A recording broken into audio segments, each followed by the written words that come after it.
स्वागत है दोस्तों आपका हमारे इस चैनल फोन से स्टडी में। आज का जो हमारा टॉपिक है वो है क्लास 8 का हिस्ट्री का चैप्टर सेकंड, और चैप्टर का नाम क्या है? From trade to territory. From trade to territory. अब ट्रेड का क्या मतलब होता है? ट्रेड का मतलब होता है व्यापार, और टेरिटरी का क्या मतलब होता है? टेरिटरी का मतलब होता है क्षेत्र। ठीक है, अब हम इस चैप्टर के थोड़ा इंट्रोडक्शन में चलते हैं। जो इसका पहला हेडिंग है उसके अकॉर्डिंग चलते हैं। तो हेडिंग अपना है East India company comes east. जो ईस्ट इंडिया कंपनी है वो कहाँ आती है? ईस्ट में, यानी कि पूर्व में आती है। ठीक है, अब इसको थोड़ा एक्सप्लेन करते हैं। In 1600 the East India Company acquired a charter from the ruler of England. सन 1600 में, कब? सन 1600 में जो ईस्ट इंडिया कंपनी है उसको एक चार्टर मिलता है, एक्वायर्ड होता है। एक्वायर्ड का मतलब प्राप्त होता है, और चार्टर का मतलब घोषणा पत्र, विशेषाधिकार जिसे आप कह सकते हो। वो उसे मिलता है किससे? रूलर ऑफ इंग्लैंड, यानी कि जो इंग्लैंड का शासक है। और उस टाइम जो शासक था वो क्वीन एलिजाबेथ, जो एक महारानी थी, वो थी उस टाइम में, जो आज भी है इंग्लैंड में, जो राजतंत्र का प्रतीक है। और had given the sole right to trade with the East. उन्होंने ईस्ट इंडिया कंपनी जो थी, ये वाली जो कंपनी थी ईस्ट इंडिया कंपनी, व्यापारिक कंपनी थी, इसको एक सोल राइट दिया। सोल का मतलब होता है एकमात्र, और राइट का मतलब अधिकार, यानी कि एकमात्र अधिकार दिया to trade with the East. यानी कि जो ईस्ट डायरेक्शन में जितने भी कंट्रीज हैं, जहां पर एशियन कंट्रीज ज्यादा हैं, जिसमें भारत भी शामिल है, भारत है, श्रीलंका है, आपका चीन है, ये जितने भी कंट्री है ये सारे एशिया में आते हैं। ठीक है, और इन सभी को ईस्ट में माना जाता है। और जो ये जो कंपनी थी ईस्ट इंडिया कंपनी, ये कहाँ की कंपनी थी? ये थी यूरोपियन कंपनी। कहाँ की? बेसिकली ब्रिटेन की कंपनी थी। और इसकी स्थापना कब हुई थी? 1600 में। कब? 1600 में। अब हम आगे बढ़ते हैं। दिस मीन्ट दैट, अब जो ये घोषणा पत्र इन्हें मिला कि एकमात्र अधिकार का व्यापार करने का, तो इसका क्या मतलब था? इसका मतलब था that no other trading group in England could compete with the East India company. यानी कि जो ये सोल राइट था, इसका मतलब ये था कि कोई भी दूसरी कंपनी, ईस्ट इंडिया कंपनी के अलावा कोई भी दूसरी कंपनी जो इंग्लैंड की हो, वो ईस्ट इंडिया कंपनी के साथ कंपीट नहीं कर सकती। कंपीट का मतलब प्रतिस्पर्धा नहीं कर सकती, बाजार में नहीं आ सकती। ओनली कौन आएगी बाजार में? East India company. और जो भी सामान बेचेगी, खरीदेगी, वो कौन खरीदेगी? East India company. ये एकमात्र अधिकार इन्हें प्राप्त हो गया था। किससे? रानी एलिजाबेथ से, जो उस टाइम इंग्लैंड की महारानी थी। ठीक है, ब्रिटेन की। अब नेक्स्ट पॉइंट पे बात करते हैं। विद दिस चार्टर, अब ये जो घोषणा पत्र था, चार्टर का मतलब घोषणा पत्र, the company could bye goods. अब इस घोषणा का पत्र के तहत जो कंपनी थी ईस्ट इंडिया कंपनी, वो क्या कर सकती थी? गुड्स को बाय कर सकती थी, यानी कि जो सामान थे उसको क्या कर सकती थी? खरीद सकती थी। बाय का मतलब खरीदना। एट ए चीप प्राइस, बहुत ही सस्ते दामों में। कोई भी सामान इंडिया से या फिर किसी और कंट्री से, जो एशियन कंट्रीज थी, वहां से बहुत ही सस्ते दामों में, चीप प्राइस में खरीद सकती थी कोई भी सामान। एंड कैरी देम, और उन्हीं सामान को कैरी करके, यानी कि लेकर के, carry them back to Europe. कहाँ भेज देती थी? यूरोप में, जहां से वो कंपनी यहाँ आई थी। And to sell at higher prices, जो सामान उन्होंने यहाँ सस्ते दामों में खरीदा, वही सामान वो वहां ले जाके हायर प्राइसेस में बेचते थे। ठीक है, ऊंचे दामों में।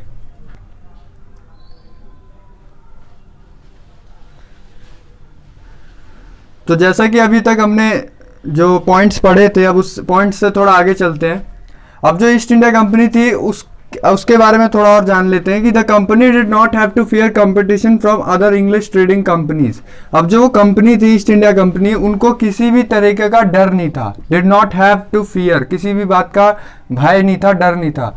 किस बात का डर? कंपटीशन का, प्रतिस्पर्धा का कोई डर नहीं था। From other England trading companies. क्यों? क्योंकि उनको एक चार्टर मिला था जो कि क्या? सोल राइट देता था ट्रेड करने का। कहाँ पे?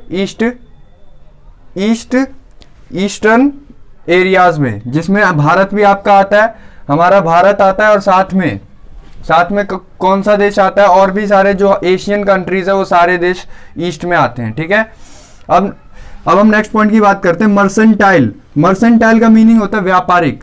Trading companies in those days made profit primarily bye excluding competition.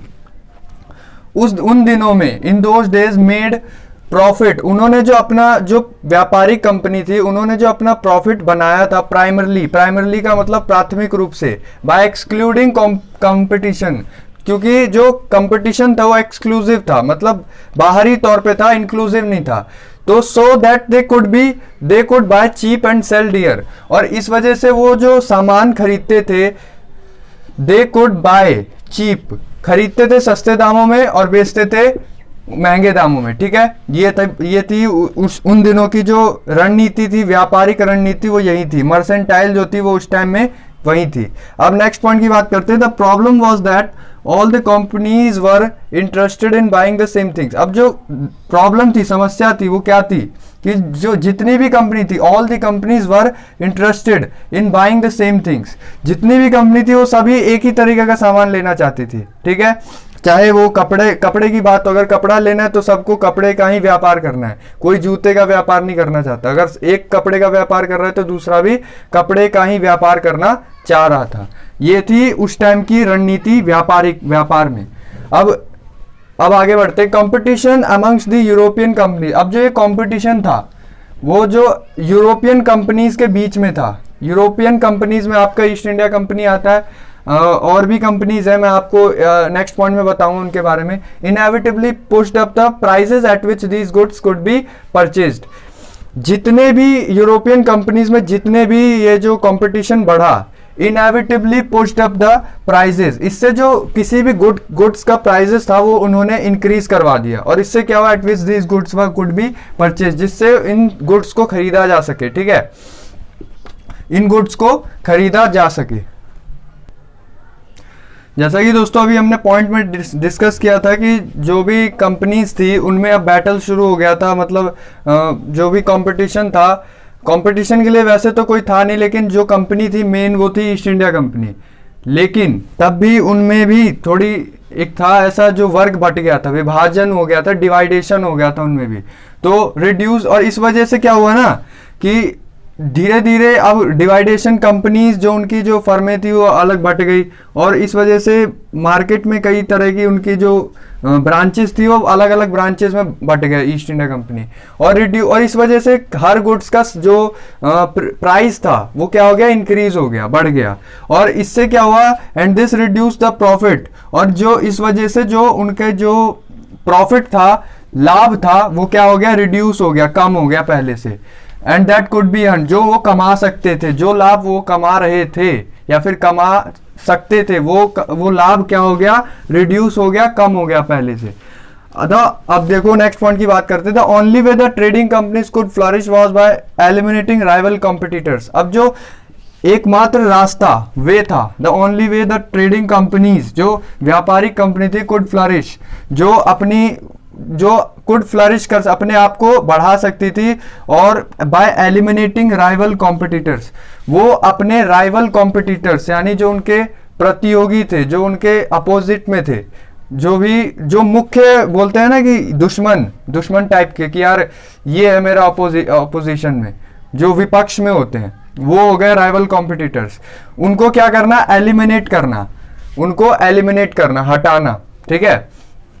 अब थोड़ा आगे बढ़ते हैं। The urge to secure markets. अब ये जो अर्ज था, अर्ज का मतलब ये उनकी एक लालसा थी कि हमें प्राप्त करना ही है, कैसे न कैसे अपने आप को स्थापित करना है।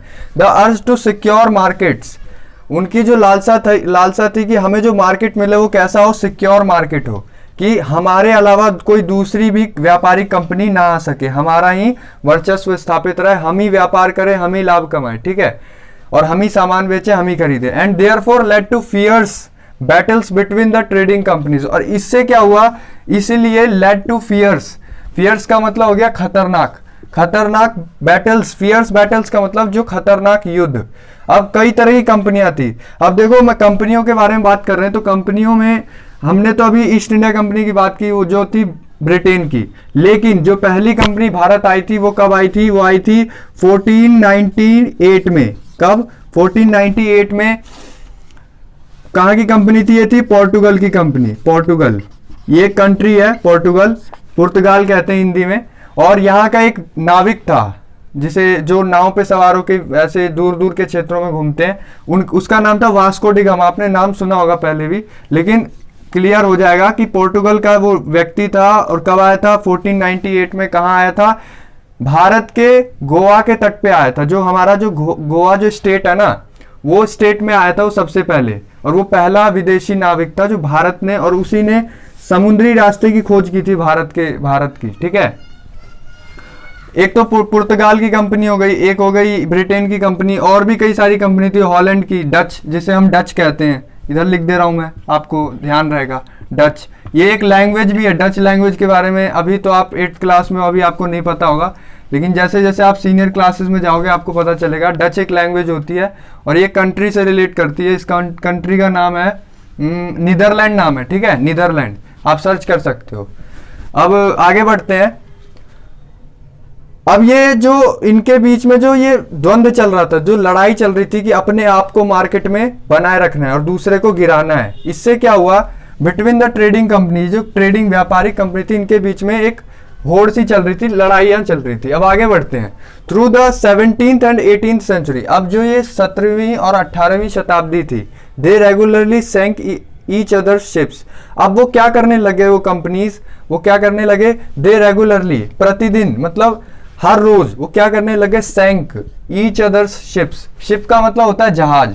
अब जो भी जहाज पे जो भी सामान लाना ले जाना होता था समुद्री रास्ते से, वो क्या करते थे? अपने जो भी ऑपोजिशन की जो भी शिप्स हैं उनको क्या कर देते थे? डुबो देते थे पानी में, कि इनका सामान आगे पहुंचे ही ना, या तो इधर ही बर्बाद कर दो, इनको भी बर्बाद कर दो, इनके सामान को भी फेंक दो, वेस्ट कर दो। ब्लॉकेडेड रूट्स, और साथ में ना वो रास्ते को ब्लॉक कर देते थे, जो भी रूट से वो जाते थे उसको ब्लॉक कर देते थे, घेराबंदी कर देते थे। ठीक है, एंड प्रिवेंटेड राइवल शिप्स, और साथ ही जो उनके राइवल शिप्स थे, जो मुख्य जो प्रतियोगी थे, उनके रास्ते को क्या करते थे? रोकते थे। प्रिवेंटेड का मतलब रोकना। Moving with supplies of goods, वो जो भी सामान को की सप्लाई कर रहे थे, उस सामान की सप्लाई को रोकने के लिए वो उनको या तो उनके जहाज को डुबो देते थे या फिर घेराबंदी कर देते थे। अब नेक्स्ट पॉइंट पे चलते हैं। चलिए दोस्तों, अपनी जो दूसरी हेडिंग है उस पर अब डिस्कस करते हैं थोड़ा। जो अपना दूसरा हेडिंग है चैप्टर का, वो है East India company begins trade in Bengal. अब जो ईस्ट इंडिया कंपनी थी, उसने जो अपना जो ट्रेड था यानी व्यापार था, वो कहाँ शुरू किया? बंगाल में। कहाँ पे? बंगाल में। बंगाल कहाँ पे? आज का जो वेस्ट बंगाल कहते हैं, वो वहीं उस टाइम में बंगाल कहते थे। ठीक है, और वहां पर उन्होंने क्या शुरू किया? बिगिंस का मतलब शुरू करना, और ट्रेड व्यापार को शुरू किया ईस्ट इंडिया कंपनी ने वहां पे। अब इसका पहला point, the first English factory was set up on the banks of river Hooghly in 1651। जो पहली ब्रिटिश फैक्ट्री थी, वो हुगली एक नदी है जो कोलकाता में है, जो आज का हम पश्चिम बंगाल कोलकाता जो कहते हैं, वहां पे हुगली नदी है जो है, उसके बैंक्स का मतलब होता है उसके किनारों पर, उसके तटीय इलाकों पर, क्षेत्रों पर पहली उन्होंने अपनी फैक्ट्री स्थापित की थी। कब? 1651 में, 1651 में। This was the base from which the company's traders known at the time as factors operated. अब जो ये जो था ना, ये जो इन्होंने कंपनी बसाई थी उस टाइम 1651 में, ये एक बेस था। बेस का मतलब आधार था। फ्रॉम विच, जिससे कि द कंपनी, जो कंपनी थी, जो कंपनी के ट्रेडर्स थे, व्यापारी थे, वो कैसे? नोन एट दैट टाइम, उस टाइम में कैसे जाने जाते थे? फैक्टर्स के रूप में जाने जाते थे। फैक्टर्स के रूप में, फैक्टर्स ऑपरेटेड। जैसे जो भी व्यापारी थे, और अगर वो बंगाल में काम कर रहे हैं, तो वो एक तरह से बहुत ही फेमस माने जाते थे कि ये जो आदमी है ये बहुत ही पावरफुल है, और इस पावरफुल क्षेत्र का वो एक तरह से क्या है? व्यापारी है या फिर सौदागर है, जो आप समझ सकते हो, लेकिन मुख्य रूप से वो व्यापारी था। ठीक है, फैक्टर का मतलब होता है कारक। हिंदी में अगर हम फैक्टर को हिंदी में ट्रांसलेट करें तो क्या होता है? कारक कहते हैं। लेकिन यहाँ पर जो मीनिंग है वो है बहुत ही मुख्य आदमी। ठीक है, अब हम आगे बढ़ते हैं। The factory had a warehouse का मतलब होता है गोदाम, जहां पर किसी भी सामान को स्टोर करके रखा जाता है, चाहे वो खाने पीने का सामान हो, चाहे वो कपड़े जूते जो भी हो, गोदाम जिसमें बहुत ही बड़ी मात्रा में सामान को स्टोर किया जाता है। The factory had a warehouse where goods for export were stored. जो भी सामान एक्सपोर्ट के लिए, एक्सपोर्ट का मतलब क्या होता है, निर्यात, हमारे देश से दूसरे देश में भेजना एक्सपोर्ट कहलाता है, और दूसरे देश से हमारे देश में लाना वो क्या होता है, इंपोर्ट होता है, किसी भी सामान का आदान प्रदान, तो ये होता है इंपोर्ट एक्सपोर्ट। ठीक है, अब आगे बढ़ते हैं। Where goods for export were stored, store करते थे उस सामान को, कहाँ पे, वेयर हाउस में, गोदाम में। एंड इट हैड ऑफिसेज, और साथ में वहां पर ऑफिसेज भी थे। वेयर कंपनी ऑफिशियल सेट, जहां पर जो कंपनी के, जो ईस्ट इंडिया कंपनी के जो ऑफिसर्स होते थे, कर्मचारी होते थे, वो क्या होते थे, वहां बैठते थे, कहाँ पे, ऑफिसेज में। ठीक है, आगे बढ़ते। एज ट्रेड एक्सपेंडेड, जैसे जैसे व्यापार बढ़ा, एक्सपेंडेड का मतलब बढ़ना, व्यापार का विस्तार हुआ, तो द कंपनी परस्यूडेड मर्चेंट्स, अब जो